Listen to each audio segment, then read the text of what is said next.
నమస్తే ప్రజలారా, welcome to news one network. ఇక బొగ్గులో మగ్గిపోతున్నటువంటి కార్మికుల గురించి ఎంతవరకు ప్రభుత్వాలు జాగ్రత్తలు తీసుకుంటా ఉన్నాయనేటువంటి వార్త మనకి ఇక్కడ కనపడతా ఉంది. మరి కార్మికులు బయట ఉండాలంటేనే, ప్రస్తుతం ఉన్నటువంటి ఉష్ణోగ్రతలకి ఎండలకి బయట ఉండాలంటేనే మనం తట్టుకునేటువంటి పరిస్థితి నుంచి మరి బొగ్గు గని లోపల అండర్ గ్రౌండ్లో కూడా ఓన్లీ పనిచేసేటటువంటి మరి తెలంగాణ రాష్ట్రానికి ఒక వెన్నుముకగా నిల్చొని ఆర్థిక పరంగా ఎదుగుదలకు ప్రోత్సహిస్తున్నటువంటి సింగరేణి కార్మికుల వాళ్ళ ఆరోగ్యాన్ని ఎంతవరకు దృష్టిలో పెట్టుకుంటా ఉన్నారు. దేశంలో అక్కడ సైనికులు బోర్డర్లో పనిచేసేటప్పుడు ఎంత ఇంపార్టెంటో జవాన్లు, ఇగో ఇక్కడ తెలంగాణ రాష్ట్రంలో బొగ్గు గనుల్లో పనిచేసేటటువంటి కార్మికులు కూడా అదే రీతిగా సైనికులాగా చూస్తూ ఉంటారు. మరి విపరీతమైనటువంటి ఈ ఎండలల్లా వాళ్ళ కోసం ఎంత జాగ్రత్తలు తీసుకుంటుంది అనేటువంటి వార్త మనకి ఇక్కడ కనపడతా ఉంది.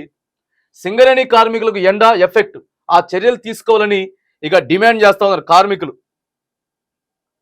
ఎండలు మండిపోవడంతో గనుల్లో పనిచేస్తున్న కార్మికులు ఉద్యోగులు ఇబ్బందులు పడుతున్నారు. బానుడి వేసవి తాపాన్ని తట్టుకోలేకపోతున్నారు. కోల్ బెల్ట్ ప్రాంతంలో ఉష్ణోగ్రతలు అత్యధికంగా నమోదవుతున్నాయి. సాధారణం కన్నా ఎక్కువ ఉష్ణోగ్రతలు నమోదవడంతో ఆందోళన చెందుతున్నారు. రోజు రోజుకు పెరిగిపోతున్న ఉష్ణతాపంతో ఉక్కిరి బిక్కిరవుతున్నారు. ఉదయం 9 గంటలు దాటితే చాలు అడుగు తీసి బయట పెట్టేందుకు జంకే పరిస్థితి నెలకొన్నది. ఇక పగటిపూట అయితే చాలు ప్రధాన రహదారులు నిర్మానుష్యంగా మారిపోతుంది.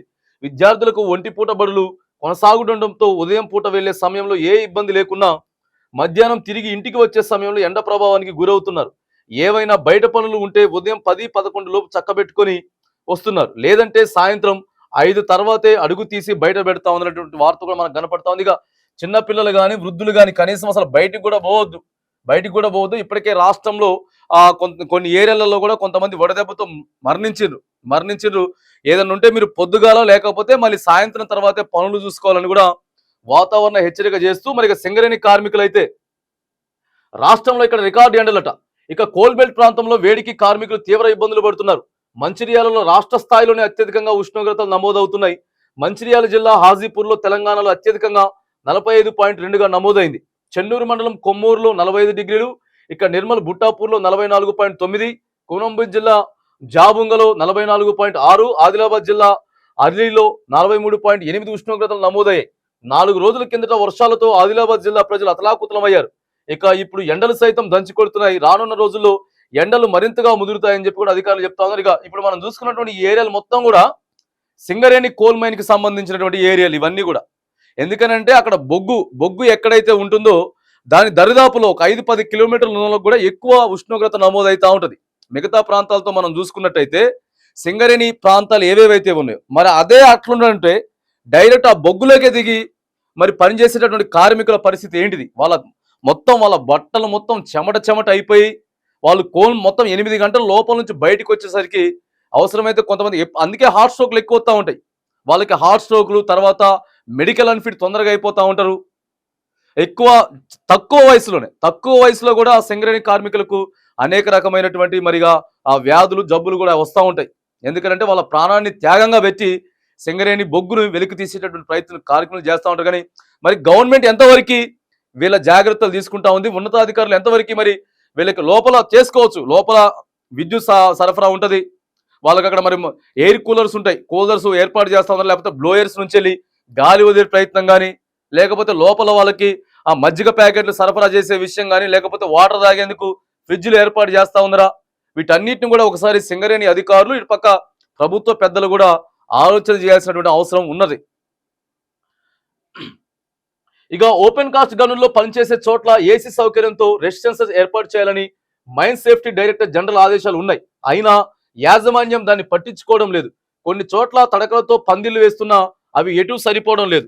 దీంతో కార్మికులు నానా ఇబ్బందులు పడాల్సి వస్తుంది. డంపర్స్, షవల్స్, డోజర్స్ వంటి భారీ వెహికల్స్ తో ఏసీ ఉన్నా ఆ కార్మికులు బయటికి వచ్చినప్పుడు రెస్ట్ తీసుకునేందుకు ఏర్పాట్లు లేవు. సర్ఫేస్ లో పనిచేసే ఎలక్ట్రీషియన్లు, సర్వే స్టాఫ్, సెక్యూరిటీ సిబ్బంది కూడా ఎండలో మాడిపోతున్నారు. ఎండాకాలంలో గనుల్లో వేడిని తగ్గించడానికి, కార్మికులు పనిచేసుకునేలా వాతావరణాన్ని కల్పించేందుకు యాజమాన్యం తీసుకోవాల్సిన చర్యలను పూర్తిగా వదిలేసి పలువురు కార్మికులు ఆందోళన వ్యక్తం చేస్తున్నారు. బొగ్గు ఉత్పత్తి మీద దృష్టి పెడుతున్న యాజమాన్యం సంక్షేమాన్ని పట్టించుకోవడం లేదని ఇక ఆవేదన వ్యక్తం చేస్తా ఉన్నారు. ప్రజలారా, మరి ఇప్పుడు భరించలేకపోతా ఉన్నారు కార్మికులు. వీళ్ళు తీసే బొగ్గు దగ్గర నుంచి వెళ్ళి వేల కోట్ల రూపాయలు అయితే ప్రభుత్వానికి వస్తుంది, కానీ మరి వాళ్ళ మంచి చెడులు చూసుకోరా? వాళ్ళ మంచి చెడులు చూసుకోవాలి. ఎందుకంటే సింగరేణి కార్మికులు ఒక్కసారి వాళ్ళు సమ్మెకి దిగిరంటే మొత్తం మీరు అతలాకుతలం కావాల్సినటువంటి పరిస్థితి ఉంటది. కాబట్టి ఇక వాళ్ళ ఆరోగ్యాల్ని తర్వాత ఎక్కువగా ఈ ఉష్ణోగ్రత ఉన్నటువంటి సమయంలో, ఎండ ఉన్నటువంటి సమయంలో ఏర్పాట్లు చేసుకోవాలి. ఏర్పాట్లు చేసుకోవటం మాత్రం మరి రేవంత్ రెడ్డి గారు ఓ పెద్ద ముచ్చట చెప్తాడు. సింగరేణి గురించి మామూలు ముచ్చట చెప్పిండా? సింగరేణి మొత్తం అట్లా చేసేస్తా, ఇట్లా చేసేస్తా, ₹1,00,00,000 బీమా తీసుకొచ్చేస్తా, వాళ్ళ ఆరోగ్యమే మాకు మహాభాగ్యం అని చెప్పిండుగా సార్. మరి అక్కడ దాకా ముచ్చట్లొద్దు కానీ ఈ వేసవి కాలం ఏదైతే ఉందో ఈ వేసవి కాలంలో వాళ్ళు పనిచేసే 8 గంటలు మాత్రానికి దయచేసి ఎటువంటి మరి ఇబ్బంది లేకుండా చూస్తే మాత్రానికి సరిపోద్దని కూడా మేము ఇప్పుడు రేవంత్ రెడ్డి గారితో పాటు ఎవరైతే బలరాం నాయక్ ఉన్నారో సీఎండి మొత్తానికి హెడ్ గా ఉన్నటువంటి సీఎండి గారిని కూడా మనం కోరుతా ఉన్నాం. ఎండల నుంచి రక్షణకు సింగరేణి యాజమాన్యం పూర్తి స్థాయిలో చర్యలు తీసుకోవాలని, మజ్జిగ ప్యాకెట్లు పంపిణీ చేస్తున్నప్పటికీ అవి అందరికీ ఇవ్వడం లేదు. ముఖ్యంగా కాంట్రాక్ట్ కార్మికులకు సైతం వాటిని అందజేయాలి. సిఎస్పి స్టోర్లలో సైతం వాటిని అందించే ఏర్పాట్లు చేయాలి. అదే సమయంలో పందిలు సైతం అందరికీ అందుబాటులో ఉండేలా ఇంకా అధికారులు కూడా చొరవ తీసుకోవాలని కూడా అక్కడ ఉన్నటువంటి మరిగా సంఘాలు ఉంటాయి, దానికి సంబంధించిన కార్మిక సంఘాలు కానీ లేకపోతే కార్మికులు కూడా వాళ్ళంతా కూడా పెద్ద ఎత్తున విజ్ఞప్తి చేస్తా ఉన్నారు. వాళ్ళు ఇంకా వాళ్ళ కోపానికి ఆగ్రహానికి గురి కాక ముందునే సింగరేణి అధికారులు లేదా ఇక ఇటున్నటువంటి ప్రభుత్వ పెద్దలు కూడా ఆలోచన చేసి కాంట్రాక్ట్ కార్మికులతో పాటు ఇటు కాంట్రాక్ట్ కార్మికులు అటు పర్మనెంట్ కార్మికులు ఎవరెవరైతే ఉందరో వాళ్ళందరి ఆరోగ్యాన్ని దృష్టిలో పెట్టుకొని వాళ్ళకి వేసవిలో ఎటువంటి ఇబ్బందులు లేకుండా చూడాలని కూడా ఈ వేదికగా మనం డిమాండ్ చేస్తా ఉన్నాం.